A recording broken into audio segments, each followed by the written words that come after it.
So about a year ago, I made a video playing a character who advocated for state-mandated polyamorous girlfriends while brandishing a prop which looked like a realistic firearm. This video was meant to be a satire of the involuntary celibate sphere, as well as just political extremists more broadly, specifically by taking the most far left position and the most far right position and kind of mashing them together in a way that causes them to cancel each other out, in a way that indicates a belief that literally no one would have because they cancel each other out so much.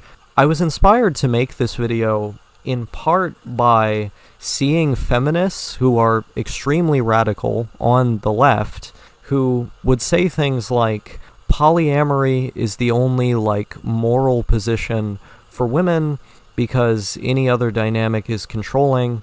Never mind the fact that monogamous relationships like mine are usually consensual, just a very strange proposition to put out there.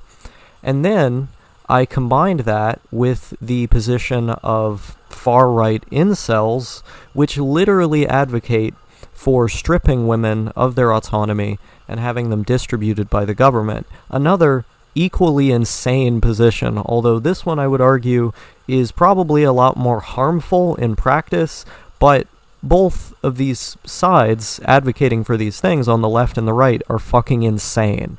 And so what I did with that video and that character that I was playing was, in order to satirize both of them and to make both of their forms of extremism look silly and look funny, I combined the two of them together. But none of that represented my actual thoughts on the issue.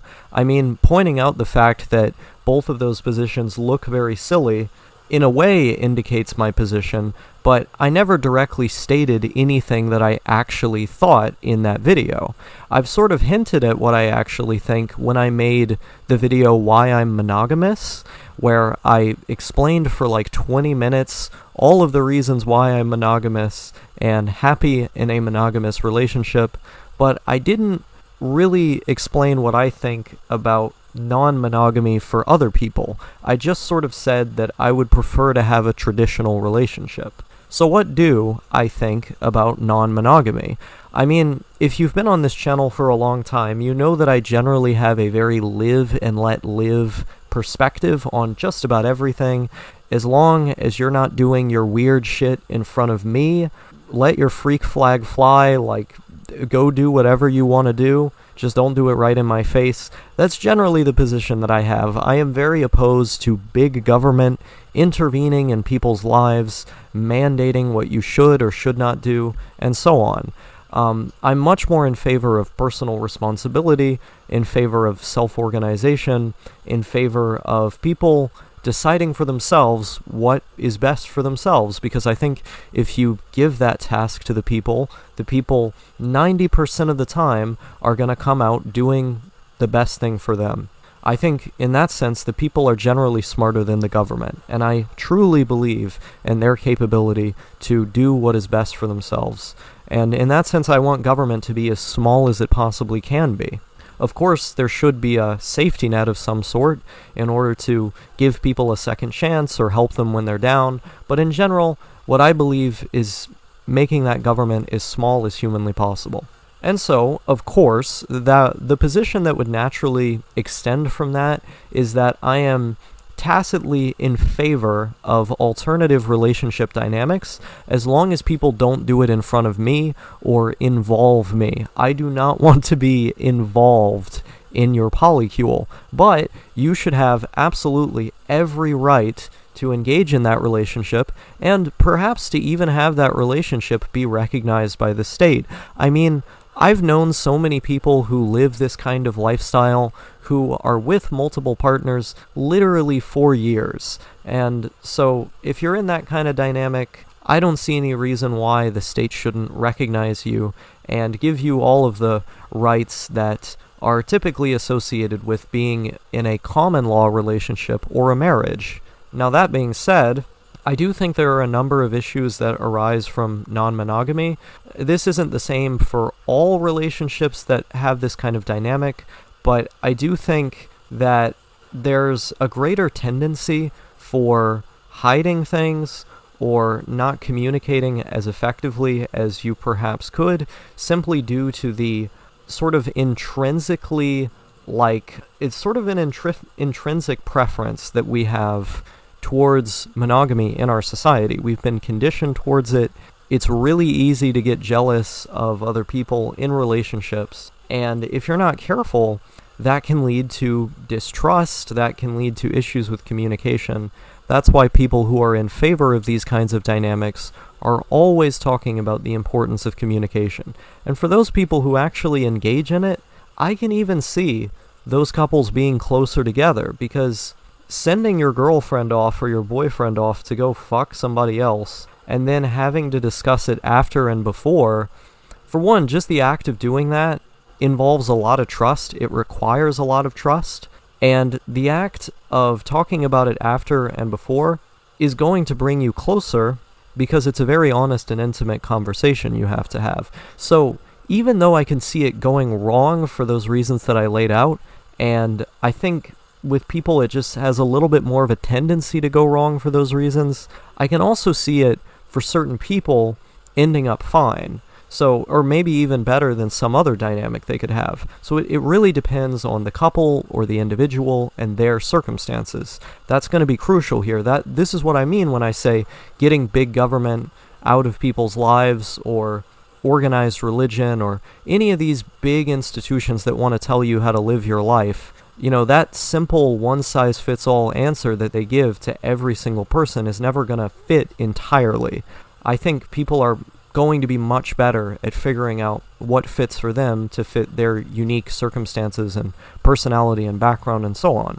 But as far as my own personal experiences being around non-monogamy, I think it's relatively unique in the sense that I had parents that cheated on each other a lot and kept separating and getting back together, even in this climate where cheating was kind of normalized, in spite of the fact that it was a rule that both of them had not to do. They were just continuously violating that rule. Yet they stayed together in spite of that. It was very strange to witness, but it sort of desensitized me to the act of doing something that I know I would never do to my current fiance and future wife, but on an intuitive level, it normalized that to me. So before I grew up a little bit and I came to understand these things in a deeper way, I just sort of intuitively saw them as fine, which I think is just a horrible breach of trust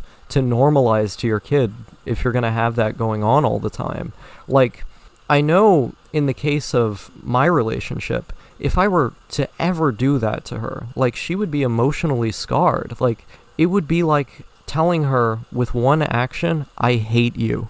That would be by far the most horrible thing I could ever do. And that realization developed a very intuitive opposition to engaging in that sort of activity as it pertains to her, because I simply love her that much, and I value the bond and the commitment that comes with it that much. But prior to this relationship, I didn't have those intuitions, and that was part of the reason why I made the massive mistake of cheating in one of my past relationships. I did cheat, and it was because this was normalized that I engaged in this behavior. But I also had a philosophical justification for it. I believed that if no one ever found out about the cheating, and also if there were no STDs or infections involved, then it wouldn't cause any harm, that it was quote-unquote okay to do. And while I do agree with the notion axiomatically that the harm associated with an action is of the utmost importance, and that if an action is ultimately not harmful, for example, if you cheat and by not telling your partner or your spouse about it, they don't get hurt by what you do, it's not an immoral thing to do. And I would not judge you for doing that, even though I would not personally do that now. I think it is bad for you, though, the human. I think it's bad for you, the human, because, for one, it creates a set of secrets that you're now holding over your partner. Like, you're not telling them about it. It's gonna sow distrust between you, having to constantly lie about little stuff in order to prevent them from finding out about this big thing. And when the time comes, they're going to notice that you're doing that. Like, you're not going to be able to hide this stuff forever. So it's just going to be a slow decline. Like, you're chipping away more and more and more at that foundation that you've built together, that foundation of trust, which is an awful thing to watch occur. I think it also will lead to you treating your partner in other bad ways too. It's like, you don't just do a trust-breaking bad behavior once. I feel like it's like a gateway drug. You do this thing once, and it leads to you treating them bad in other ways too. In general, you're just going to feel isolated and distant from your partner when you engage in something like this and keep it a secret.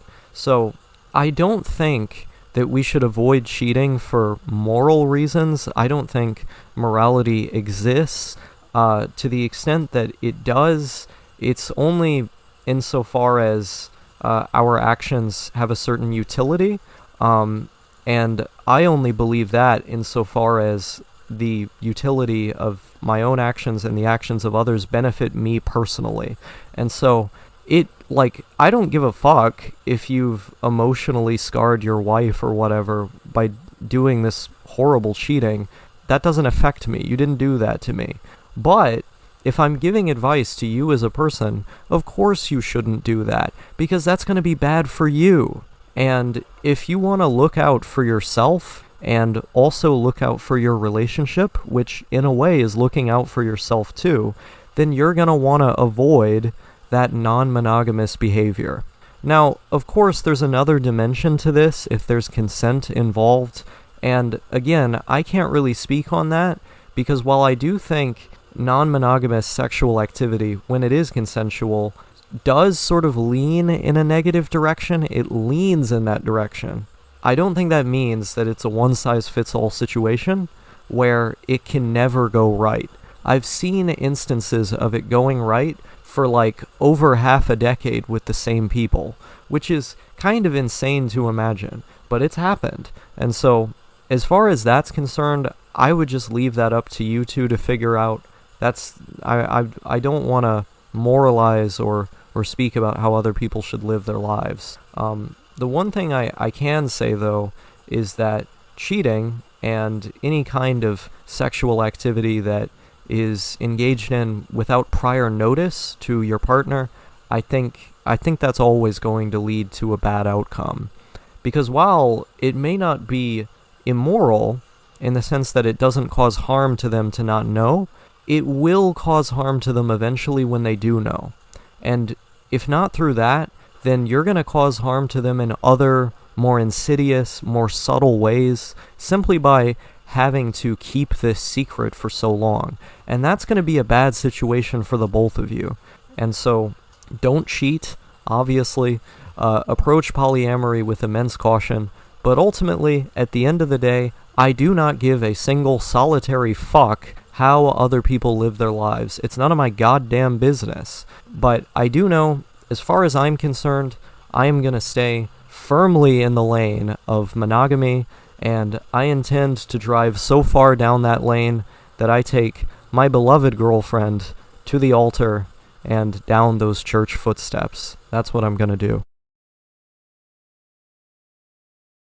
If you want to know another funny aspect to this story, at least to the section where I was talking about non-monogamy being kind of normalized in my childhood, I had this step-cousin who, when my mom and my dad separated, multiple of the times that they separated, my dad lived with this step-cousin that I had, and I would sometimes live over there, part-time. And I also saw this guy a whole bunch because prior to when my grandma and grandfather on my dad's side died, he was taking care of them. And he had this girlfriend that he met from an internet game This guy was, by the way, in his 50s, and she was around the same age. Um, but she also had a husband who is a doctor.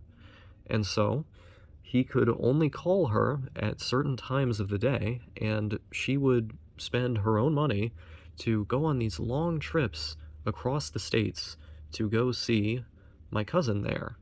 And I was quite a young kid watching this occur, and none of the details were hidden from me. It all just hung out like, oh, the whole story was told to me. My dad and my cousin would joke about the fact that she had a husband.